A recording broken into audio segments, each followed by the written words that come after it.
기도하시겠습니다. 하나님 아버지, 무엇보다도 우리의 삶에서 가장 소중한 내 주변 사람들을 귀히 여기고 또 하나님께서 허락하신 귀한 하나님의 사람으로 대우할 수 있는 넉넉하고 여유로운 삶을 우리 모두 살 수 있도록 하나님 인도하여 주옵소서. 예수님의 이름으로 기도합니다. 아멘. 우리는 지난 시간에 사무엘하 7장을 함께 생각을 했습니다. 오늘 9장인데요. 8장은 왜 건너뛰냐? 건너뛰지 않습니다. 이 8장을 보면요. 1절부터 5절, 6절까지 제가 한번 읽어드리겠습니다. 8장 1절입니다. 그 후에 다윗이 블레셋 사람들을 쳐서 항복을 받고 블레셋 사람들의 손에서 메대 간마를 빼앗으니라. 들으시면서 잘 보시기 바랍니다. 몇 개의 나라를 다윗이 정복을 했는지. 8장 2절입니다. 다윗이 또 모압을 쳐서 그들로 땅에 엎드리게 하고 줄로 재어 그 2줄 길이의 사람은 죽이고 1줄 길이의 사람은 살리니 모압 사람들이 다윗의 종들이 되어 조공을 드리니라. 3절입니다. 르홉의 아들 소바왕 하닷 에셀이 자기 권세를 회복하려고 유브라데 강으로 갈 때에 다윗이 그를 쳐서 그에게 마병 1700명과 보병 2만 명을 사로잡고 병거 100대의 말만 남기고 다윗이 그 외 병거의 말은 다 발에 심춘을 끌었더니 다메섹의 아람 사람들이 소바왕 하닷 에셀을 도우러 온지라 다윗이 아람 사람 2만 2천 명을 죽이고 다윗이 다메섹 아람의 수비대를 두매 아람 사람이 다윗의 종이 되어 조공을 바치니라. 다윗이 어디로 가든지 여호와께서 이기게 하시니라. 다윗의 전성기는 내부적으로는 남북을 통일합니다. 외부적으로는 소위 블레셋, 모압, 암몬, 소바, 아람, 이 이스라엘을 둘러서 있는 그런 나라들을 다 다윗이 조공을 바치게 하는 그런 적들과의 싸움에서 승리를 합니다. 외부의 적들을 다 굴벽시켰습니다. 내부는 통일을 했습니다. 그러면 이제는 나라가 더 이상 혼란이나 또는 위험이 사라졌다 이렇게 생각할 수 있습니다. 근데 이때에 다윗이 이 사울의 집에 남은 자가 있습니다. 왜 그랬을까요?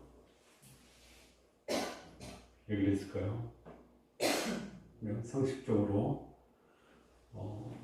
자기를 죽이려고 하는 소위 적대 관계의 사울의 집에 남아있는 가족들이 있느냐? 왜 찾았을까요? 잠재적 적이 될 수 있는 가능성이 있죠. 이 정치적으로 위협이 되는 그 가족들은 거의 정치적 권력을 잡은 사람이 어떻게 합니까? 소위 옛날 우리나라도 반역을 한다든지 정치적으로 위협이 되면 몇 쪽을 멸합니까? 네? 그런 사안이에요. 네. 자, 여기 이제 그 사울의 손자 요나단의 아들을 불렀는데 두 발이 절어요. 그때 누구를 부르냐면 시바라고 하는 사울의 종을 불러요. 그래서 사울의 집에 남아있는 사람이 있느냐. 그래서 그 시바가 무비보셋이라는 사람이 있는데 두 발을 저는 사람입니다. 데려와라. 그래서 데려옵니다. 왕의 상에서 먹게 합니다. 자, 여기 시바라는 사람을 눈여겨볼 필요가 있어요. 여기 눈여겨보면 객관적으로 사울의 가족 중에 한 사람이 남아있고 두 발을 접니다. 이렇게 얘기했죠. 그 말을 듣고 다윗이 그 사울의 집에 속했던 모든 땅을 다 내주죠. 여기서 시바는 그 무비보셋과 별로 뭐 어떤 관계인지에 대해서 알 수가 없어요. 자, 그런데 이제 이 사람은 언제 자기의 본심이 드러납니까? 언제? 이 상대가 약하고 내가 유리할 때, 힘이 셀 때는 그 앞에서 굴복하지만 상대가 약해지면 어떻게 합니까? 엎으려고 그러죠. 이 시바가 엎으려는 시도를 했습니다. 언제 했냐면 다윗이 우리아의 아내 바세바를 범하고 압살롬의 반역이 일어날 때에 다윗이 도망을 가죠. 그리고 압살롬의 반역을 평정하고 돌아오는 길에 시바가 다윗에게 무비보셋이 당신과 따라가지 않은 이유는 당신을 반역할 의도가 있기 때문에 안 따라갔습니다. 이렇게 거짓 보고를 합니다. 다윗이 무비보셋을 불러요. 너 왜 나와 같이 가지 않느냐? 근데 무비보셋이 이렇게 얘기합니다. 왕께서도 아시듯이 제가 왕께 부담이 됩니다. 왜? 두 발을 저는데 왕을 따라가면 제가 왕께 부담이 되기 때문에 안 갔습니다. 그러니까 시바의 고발과 무비보셋의 자기 변호가 틀리잖아요. 자, 다윗이 누구의 말을 들을까요? 누구의 말을 들을까요? 나중에 이제 사무엘하 19장에 나옵니다. 19장에 무비보셋보다는 시바의 말을 더 귀담아 듣습니다. 그래서 무비보셋의 말이 전적인 거짓말이 아닐지라도 그럴 가능성이 있다라는 것 앞에서 무비보셋에게 주었던 사울의 땅을 반으로 나눠서 시바에게 주었다. 그리고 더 이상 무비보셋은 다윗의 식탁에서 식사를 못합니다. 자, 그러니까 지금 이게 이제 뭐 대내외적으로 다윗이 완전히 나라의 기틀을 잡고 안전하게 됐어요. 근데 이 무비보셋을 찾는 거예요. 그래서 이 경계의 대상이 될 수 있고요. 또 잠재적 대적이라고 생각할 수도 있어요. 그런데 여기 다윗이 보면은 뭐 경계의 대상이나 어떤 정치적 대적이 아니라 자기 친구 가족에 대한 진심을 담긴 그런 대우를 하고 있는 거예요. 그의 할아버지가 과거에 자기를 죽이려고 10여 년 이상을 자기를 추적했지만 그러나 남은 사울의 가족에 대해서는 다윗이 진심으로 인격적으로 그리고 영적으로 그를 소중히 여기고 있다는 것이 이게 다윗의 다윗다운 면모입니다. 하나님의 사람들이 갖춰야 될 인격적, 영적 성숙함은 어디에 있느냐? 인간관계에 있다라는 거예요. 인간관계. 그러니까 나를 괴롭힌 사람을 어떻게 할 것이냐? 어떻게 해야 돼요?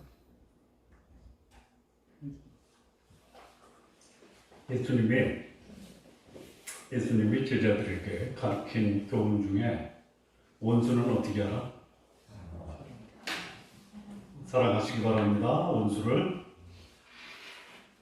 우리 세상에서는 원수는 어떻게 하라고 그래요?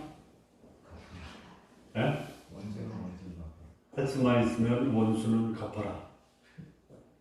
근데 예수님은 원수는 어떻게 하라? 사랑하라. 나를 핍박하는 자는 어떻게 하라? 축복하라. 핍박하는 자는 축복하고 원수는 사랑하고 그리고 나를 미워하는 자는 어떻게 하라고요? 기도하라. 근데 그 예수님이 가르쳐 주신 그 교훈을 예수님으로부터 배우지도 않았던 다윗이 그가 친히 예수님이 가르쳐준 그 인격적 모본을 보여주고 있다는 것이에요. 그래서 다윗이 소위 사울의 손자, 이거를 보면 두 가지 측면이 있어요. 원수의 가족일 수도 있고요. 또는 친구의 가족이에요. 친구에 대한 소중함을 그의 자식에게 보여줬다라는 면도 있고요. 원수 같은 사울의 손자를 원수를 갚은 것이 아니라 마치 자기의 아들처럼 받아줬다. 이게 소위 영적, 인격적 성숙의 최고의 모습입니다.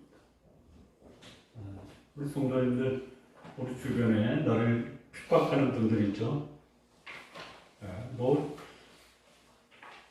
북한의 김정은이가 잠재적 대한민국 전체의 위협적인 인물이 되는 것은 틀림없지만 그에 대한 우리 성도님들의 개별적인 감정이 있습니까? 없죠. 원수는 먼데 있는 사람이 아니야. 원수는 어디 있습니까? 한 지붕 밑에 있을 수 있고요. 한 사무실 안에 있을 수 있고요. 이들은 어떻게 할 거냐. 그래서 이 경쟁자나 원수를 진심으로 사랑하는 것이 진정한 영적, 인격적 성숙한 사람의 모습이에요. 이 경지까지 가시기 바랍니다. 그리고 이 앞에서 이런 말씀을 증거하는 저도 이런 경지까지 이르도록 기도해 주시죠.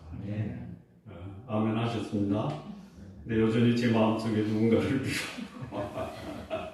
이런 마음이 있으면 여러분들이 기도 안 하고 있다는 증거입니다. 자, 우리 역사를 보면 이 숱한 그 사화 또는 반정 이런 어두운 역사가 우리 현대사회 이전에 조선시대에 이게 반복적으로 벌어졌던 사건입니다. 그래서 이런 사하나 박해 또는 반정을 통해서 수많은 사람들이 목숨을 잃어요. 이 영모의 경우는 앞서 말씀드린 것처럼 부족을 멸하는 참사도 벌어진 게 역사의 증언입니다. 그러니까 반대편 가족이나 친지를 살려두면 뭐가 두려운 거예요? 후환이 두려운 거예요. 후환. 그래서 그냥 몰살시키는 거예요. 근데 그거요. 저 사람은 내 친구다. 그래서 봐줘야 되겠다. 그런 일이 있습니까? 없어요. 나한테 잠재적 위협이 되면요. 제거합니다. 아니, 저쪽, 북쪽 보세요. 위협이 되니까 그냥 뭐라 그래요? 고사포로 그냥 흔적도 없이 살해해버리잖아요. 소위 이 정치적 상황이나 이 정권이 교체되면 전 정권에 속한 자들의 뭘 찾아내요? 비리죠, 비리. 찾아내면 안 걸릴 사람이 없어요. 그냥 우리끼리지만 하나님이 천국에 들어가기 전에 내가 너 천국에 보내주는데 네 인생 전체에 대한 그 동영상을 한번 보고 들어갈래? 그러면 어떻게 하시겠어요? 어떻게 하시겠어요? 안 들어가지, 차라리 안 들어가지. 보고 싶은 마음이 없습니다. 이렇게 하실 거예요. 저도 볼래? 아니면 안 들어갈래? 그러면 차라리 안 들어가고 말지요라고 하고 싶은 생각이에요. 소위 무슨 말이냐? 비리가 없고 죄가 없는 사람이 하나도 없다라는 거예요. 없어요. 그래서 이게 참 이 정치적 속성에서 소위 반대편에 속한 자를 그야말로 단죄하고 매장시키는 것이 정치의 속성입니다. 그러다 보니까 그냥 평범하게 살면서 평안과 안정을 누리는 삶이 어쩌면 지혜로운 삶이 될 수도 있다라는 것이죠. 자, 오늘 이 본문에서 다윗은 자신을 죽이려고 쫓아다녔던 이 사울이 죽습니다. 그리고 다윗이 사랑했던 사울의 아들 요나단도 죽습니다. 그런데 사울의 감은 잠시 존속하다가 몰락하고 마는 거예요. 그리고 그 북쪽 이스라엘을 다 이스라엘 장로들이 들어다가 사울에게 바칩니다. 그래서 이 과정에서 자신의 친구였던 요나단, 그의 가족들을 찾아서 원수의 자녀가 아닌 친구의 아들로서 마치 자신의 아들로 대하는 다윗의 모습을 보게 됩니다. 김정한 강자의 모습이 뭐냐? 소위 하나님의 사람의 모습이 뭐냐? 원수는 사랑하고 핍박하는 자는 축복하고 미워하는 자는 위에서 기도하는 이런 모습이 이 다윗의 모습입니다. 이 다윗의 모습이 오늘 이 시대를 살아가는 하나님의 백성에게도 요청되고 있는 하나님의 교훈입니다. 이 다윗의 전성기에 보여준 다윗의 이 친구 요나단에 대한 의리로 이 진정한 의리는 진정한 영성에서 나오는 거다라는 것이에요. 그 모습을 우리가 본문에서 몇 가지 교훈을 찾아보겠습니다. 먼저 1절을 보면요. 다윗이 이르되 사울의 집에 아직도 남은 사람이 있느냐? 내가 요나단으로 말미암아 그 사람에게 은총을 베풀리라. 그 사울의 가족을 적이 아닌 옛 친구에 대한 우정과 사랑으로 그 우정과 사랑을 지키겠다라는 의미에서 남은 가족을 찾는 거예요. 그러니까 몰락한 친구가 아니라 소중한 친구의 우정을 간직했다라는 것이죠. 그러니까 진정한 신앙의 사람은 하나님을 경외함으로 거룩한 삶을 사는 것은 물론이거니와 자기와 인연을 맺은 자에 대한 소중함을 지키는 사람입니다. 하나님을 경외하는 사람, 어떤 사람이냐? 사람을 귀히 여기는 사람입니다. 이게 바른 신앙을 가진 것이죠. 사람을 귀히 여길 때 자신에게 유리하고 도움이 되는 사람, 그런 사람에게 아부하고 그런 자를 높이는 것은 신앙을 갖지 않은 사람도 얼마든지 할 수 있는 아주 매우 평이한 삶입니다. 그러나 자기를 죽이려고 한 과거의 통치자의 자손을 마치 자기 가족처럼 소중히 여기는 것, 이거는 보통 특별한 사람이 아니고는 불가능하다. 우리 성도님들 평범한 사람으로 사시되 때로는 이 특별한 삶도 사시기 바랍니다. 네. 다윗은 자신의 전성기를 누리고 있을 때 과거의 정치적 적이었던 사울의 가족 중에 남아있는 사람을 찾아 보복하려고 찾는 것이 아니라 은혜를 베풀기 위해서 찾고 있다는 거예요. 은혜는 뭡니까? 받을 자격이 없는 자에게 그 사람의 의견과 상관없이 베푸는 엄청난 호의가 바로 은혜다라는 것이에요. 자, 이 바람직한 인격과 신앙의 모습이 뭐냐? 자기를 대적한 자들까지 품을 수 있어야 된다라는 것이에요. 이런 것들이 누구나 할 수 있었으면 좋지만 누구나 할 수 있는 것이 아니에요. 그래서 다윗이 돋보인 겁니다. 우리 그리스도인이 돋보여야 되는 이유가 뭐냐? 누구나 할 수 있는 것은 하고요. 누구나 할 수 없는 것까지 해야 돼요. 그게 뭐예요? 과거에 적이었던 사람으로 품을 수 있고 은혜를 베풀 수 있는 이런 남들이 할 수 없는 삶을 사는 것이 여기 다윗이 보여준 우리에게 주는 교훈입니다. 네, 이것이 다윗이 전성기 때 그가 보여준 인격과 신앙의 모습이에요. 하나님의 마음에 합한 사람이다라는 이 평가를 들은 것, 그 하나님 마음에 합한 이 평가를 받은 평가의 요인 중에 하나가 뭐냐? 원수의 가족을 자기의 가족처럼 받아들이고 은혜를 베풀었다라는 것이죠. 여러분, 하나님께 합한 사람은요, 품어야 돼요. 가시 같은 사람을 품으면 어때요? 가시 같은 사람은 말고 가시를 품고 살면 어때요? 아프죠.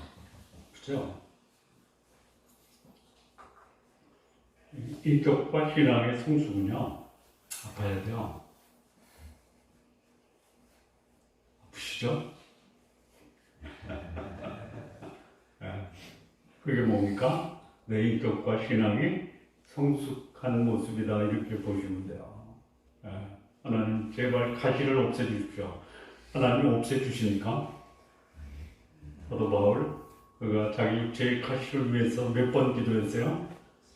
3번 기도하면 하나님이 들어주실만 하시죠. 가시를 없애주실만 하시죠. 뭐라고 하십니까? 내 은혜가 내게 족하다. 뭐가 은혜예요? 가시. 우리 신앙이 성숙한 사람, 인격이 성숙한 사람은 가시를 뭘로 받아들인다? 은혜로 받아들이고 가시 같은 사람에게 뭐를 베푼다? 은혜를 베푼다. 자, 2번째인데요. 5절에서 7절을 보면요. 다윗 왕이 사람을 보내어 로드발 암미엘의 아들 마길의 집에서 그를 데려오니 사울의 손자 요나단의 아들 무비보셋이 다윗에게 나와 그 앞에 엎드려 절하며 다윗이 이르되 무비보셋이여 하니 그가 이르기를 보소서 당신의 종이니이다.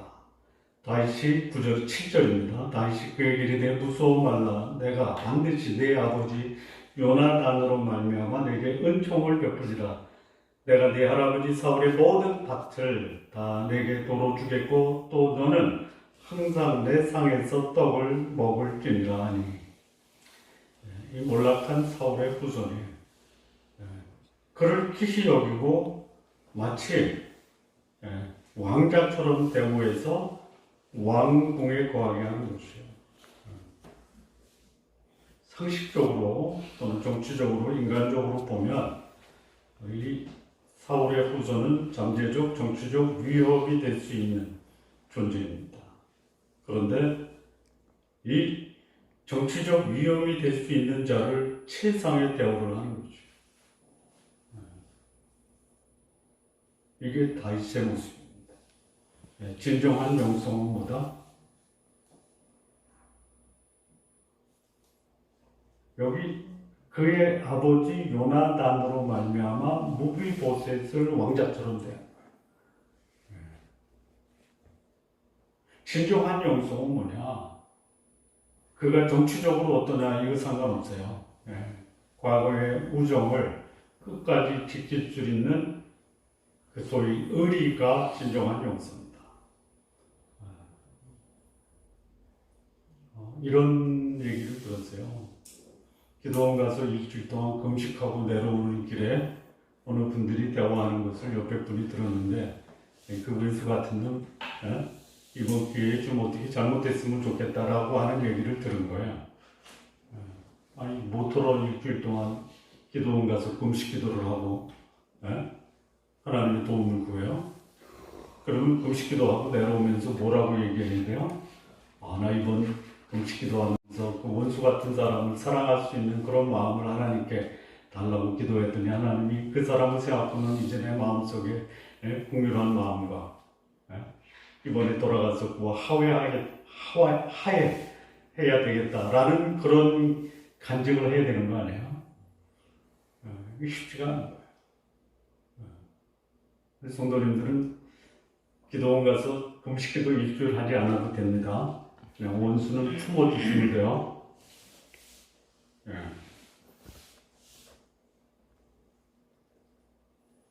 자, 이게 어떻게 이게 가능했냐라는 거예요. 이게 어떻게 가능했냐.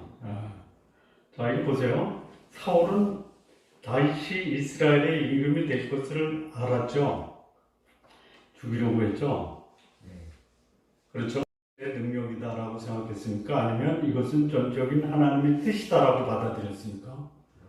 그러니까 내가 왕이 될 만한 그런 자격이 있어서 된 것이 아니라 이것은 하나님의 뜻이고, 그리고 자기를 죽이려고 했던 이 사울의 가족을 은혜로 대한 것은 누구의 뜻이다?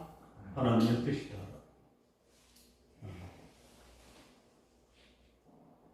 우리 인간에게 있어서 가장 비참한 삶은 분명한 하나님의 뜻을 자기의 생각으로 바꾸려고 하는 거야. 이게 자신의 인생을 가장 비참하게 만들 수 있어요.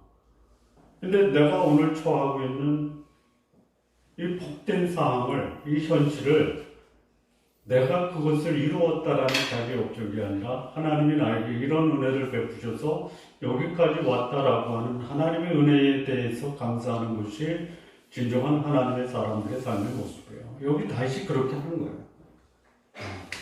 그러니까 자신이 왕국을 세운 것이 아니라 하나님이 세운 나라를 자기에게 맡겼다라는 것을 인정하는 행위다라는 거예요.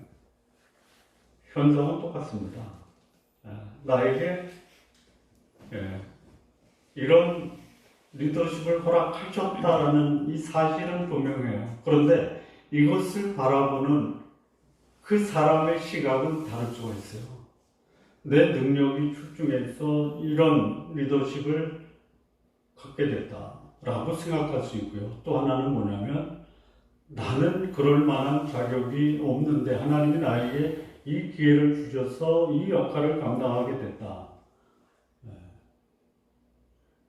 이 진정한 신앙에는 우정도 중요하지만요, 이 상황을 하나님의 안목으로 보는 게 중요하다는 것이죠. 그러다 보니까 원수 같은 그런 사울의 후손이 원수의 후손이 아니에요.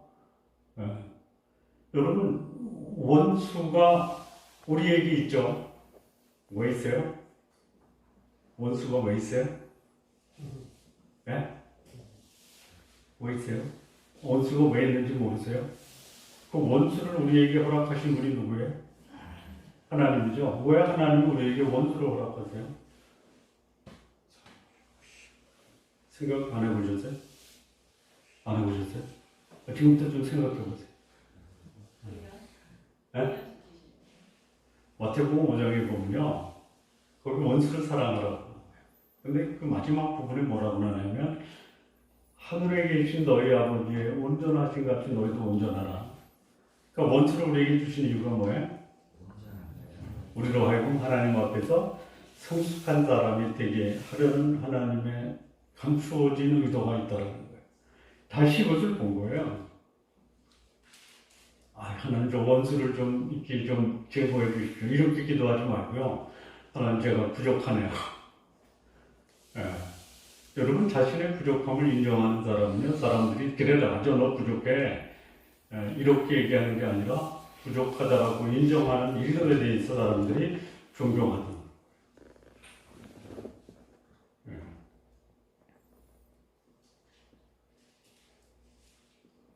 그러니까 다윗은 이 자기 원수된 가족들을 자신을 훈련시키고 연단시키는 하나님의 손길로 바라보고, 그리고 그렇게 하나님이 자기를 지금까지 인도하셨잖아요. 인도하시고 훈련하시고 연단시킨 결과의 모습이 다시 원수의 가족을 받아들이는 것이에요. 그러니까 사람을 크게 여기십시오. 그런데 사람을 기히 여기는 범위를 어디까지 확장시켜야 되느냐?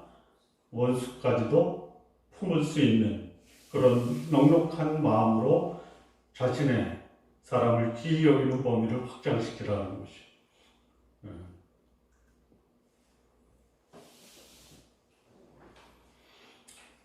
세 번째입니다. 세 번째.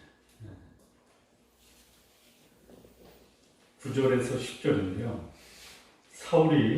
왕이 사울의 시종 시바를 불러 그에게 이르되 사울과 그의 온 집에 속한 것은 내가 다 내 주인의 아들에게 주었노니 너와 내 아들들과 내 종들은 그를 위하여 땅을 갈고 거두어 내 주인의 아들에게 양식을 대주어 먹게 하라. 그러나 내 주인의 아들 무비보셋은 항상 내 상에서 떡을 먹으리라 하니라.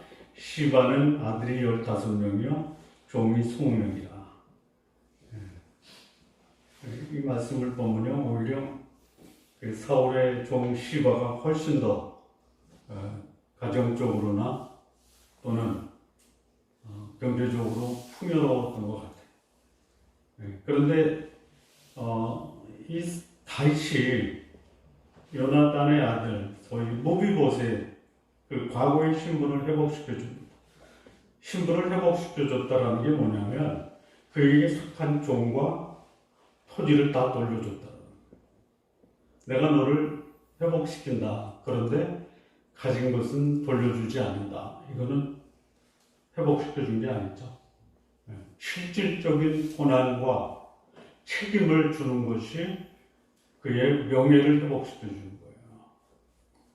다윗이 그렇게 하고 있는 거예요. 이 진정한 신분 회복으로 지위와 재물을 돌려줬다. 표면적이고 형식적으로 과거에 원수 같은 사람을 용서하고 화해했다. 이게 아니에요. 진정한 화해와 용서는 뭐냐? 과거의 위상까지 높여줄 수 있어야 그 화해와 용서가 진정성이 있다라는 거예요.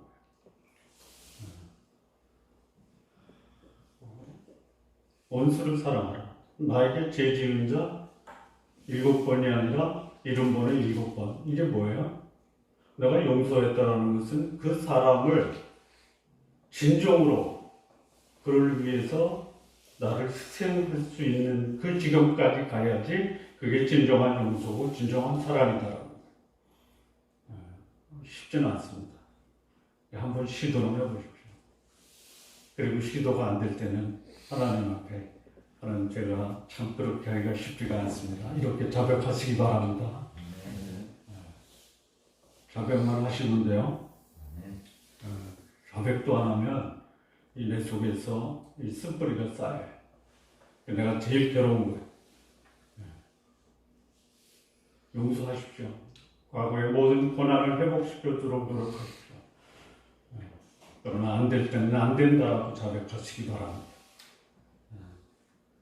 자, 이 진정한 이 다윗의 옛 가문, 이 요나단 가문에 대한 이 진정한 의리를 그의 후손에게 그들이 전성기 때 누리고 있었던 모든 지위와 권한을 다 돌려주고 이 사람을 목적을 위해서 일시적으로 유리하게 대우하다가 이용 가치가 떨어지면 폐기하는 것, 그런 모습이 아니에요.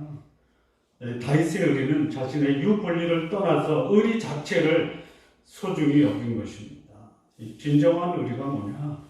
단순한 명예회복을 넘어 과거에 자신이 가졌던 지위와 권한을 회복시켜주는 것입니다. 많이 쉽지가 않아요. 쉽지가 않습니다. 자식, 부자와 자식 간에도 한번 틀어지면 난감이 되죠. 아니, 역사 속에서도 그렇고요. 오늘 현실 속에서도 나타나는 현상이에요. 어느 형제는 자기가 왕에 오르기 위해서 70명의 형제를 죽이잖아요. 어느 할머니는 자식들을 죽이고 손주들을 다 죽이고 왕을 차지하죠. 그러니 자식들도 그렇게 한데 원수의 자식을 본래의 왕자의 지위와 그가 소유했던 모든 재물을 돌려준다. 이게 다윗의 모습이에요. 다윗의 삶을 보면 많은 허물과 실수들이 있어요. 그럼에도 불구하고 그가 하나님 마음에 합했다라고 인정받을 수 있는 이 삶의 모습이 있어요. 자, 우리가 천국 가면 하나님은 잘못된 것을 끄집어내는, 너 그때 이랬지, 너 이렇게 잘못된 일을 했지라고 우리에게 잘못을 책망하시겠습니까? 책망받을 것은 다 감춰버리고 칭찬받을 것만 골라내서 칭찬하십니까? 어떤 분이세요, 하나님? 네? 두 가지다. 그래서 그게 천국이에요. 천국과 지옥의 차이가 뭐예요? 저는 이렇게 생각해요. 약점과 실수가 있고요. 장점과 칭찬받을 게 있어요. 지옥은 칭찬받을 거 다 제거하고 책망만 하는 데가 어디예요? 지옥이에요. 천국은 어디예요? 실수와 책망받을 거 다 제거시켜 놓고 칭찬받을 것만 하나님이 인정하는, 어둠에 속한 거 다 드러나요. 마지막에. 근데 그때에 하나님이 각 사람에게 무엇을 하시느냐? 칭찬을 하시는 거예요. 그래서 천국이에요. 오늘 성도님들 가정을 천국으로 만드시기 바랍니다. 어떻게 하면 돼요? 칭찬만 하세요. 아, 뭐 제가 왜 이렇게 입술이 타죠? 칭찬을 너무 많이 해서 타나? 그래가지고 물좀 한잔. 야, 그런데요, 저기 칭찬하는 가정과 잘못을 지적하는 가정. 여러분 누군가 집에 가서 초청을 했는데 음식 차려놓은 거 가지고 그 가족 중에 하나가 투정하면 초대받은 사람이 어때요? 네? 그런데 진짜 잘 못 차렸어요. 그런데 그 가정에 중요한 인물이 참 정성을 다 들였구나. 우리 오늘 정성 들인 이 음식을 맛있게 먹자. 이렇게 얘기하면 그런 천국의 가정을 만드시기 바랍니다.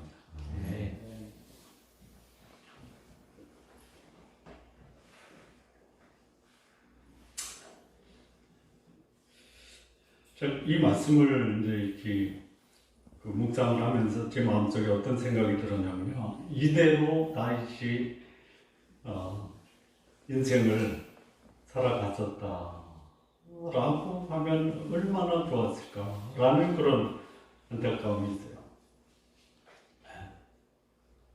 그러니까 이런 하나님 마음에 합했던 다윗이 한순간에 무너질 수 있어요. 한순간에. 우리 성도님들 지금까지 잘 살아오셨는데요. 인생의 마무리까지도 그렇게 아름답게 사시기 바랍니다. 자, 마무리 짓겠습니다. 이 다윗의 삶에서 그가 보여준 하나님 마음에 합한 이 삶의 모습이 과거의 원수였지만 이제는 그가 최고 통치자가 돼서 과거의 원수의 후손에게 보여준 의리와 화해의 모습이 그가 하나님 마음에 합했던 사람의 모습이었다. 과거의 원수 같은 자, 그의 후손을 돌보는 마음을 갖는 것. 그래서 의리를 보여준 것이 다윗이 하나님 마음에 합했던 사람의 삶의 모습에서 굉장히 중요한 모습이다. 그리고 과거의 원수의 후손을 그 지위와 신분과 그리고 재산까지 회복시켜 주는 것이 진정한 의리다라는 것이죠. 우리 조남 교회 성도 여러분, 오늘 우리가 내 주변에 있는 사람들, 특히 가족, 이 가족을 의리를 가지고 그 가족을 지켜보는 것, 가족을 대하는 것, 이게 우리의 인격과 신앙의 성숙한 모습. 그래서 저가 예수 믿는데 예수 믿는 내 가족 그 사람 때문에 오늘 내 삶이 참 보람이 있고 기쁨이 있고 감격이 있다. 이런 증거를 받아내시기 바랍니다. 내가 사람을 귀히 여길 때 감동을 받고 또 내 모습을 본 사람도 나를 동일하게 희희 여기는 그런 사람으로 변화될 수 있다는 것이죠. 우리 성도님들로 인해서 내 주변 사람들이 참 귀한 사람으로 변하고 그리고 그런 사람들이 나도 귀한 사람으로 대하게 하는 그런 삶이 우리 성도님들의 삶 되시기를 진심으로 바랍니다. 기도하시겠습니다. 하나님 아버지 감사합니다. 이 다윗의 전성기 때 그가 보여줬던 인격적 아름다운 모습, 잠재적 대적이 되지만 그러나 그를 자신의 가족과 또 과거에 가졌던 신분과 지위를 회복시켜주는 아름다운 넉넉한 마음, 우리들의 삶에서도 이런 삶이 이루어질 수 있도록 하나님 역사하여 주옵소서. 예수님의 이름으로 기도합니다.